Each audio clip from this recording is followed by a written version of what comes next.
ఎంతో సందడిగా చేసుకుంటున్నాం. మన జిల్లా అధ్యక్షుడు భూమన కరుణాకర్ రెడ్డి గారు ఈ రోజు పిలువగానే మన నియోజకవర్గానికి వచ్చినందుకు ఆయనకు కూడా ధన్యవాదాలు తెలియజేసుకుంటున్నాను. అండ్ జగనన్న మీద నాకున్న ప్రేమ మీ అందరికీ తెలుసు. ఎలా ఒక చెల్లెలుగా నన్ను ఆదరించారు.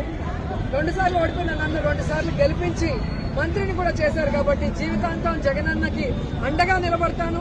మళ్లీ జగనన్నని ముఖ్యమంత్రి చేసేంత వరకు ఒక సైనికురాలుగా పనిచేస్తానని కూడా ఈ సందర్భంగా తెలియజేసుకుంటున్నాను. నా నగిరి నియోజకవర్గ ప్రజలు అన్నదమ్ములందరూ కూడా జగనన్నని ముఖ్యమంత్రిని చేసేంత వరకు మేము నిద్రపోము అని చెప్పి ఈ రోజు ఈ కార్యక్రమంలో వాళ్ళందరూ కూడా ప్రతిజ్ఞ చేశారు.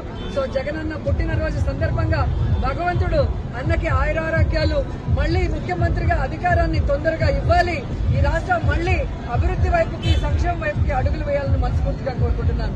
జై జగనన్న. జై జగనన్న.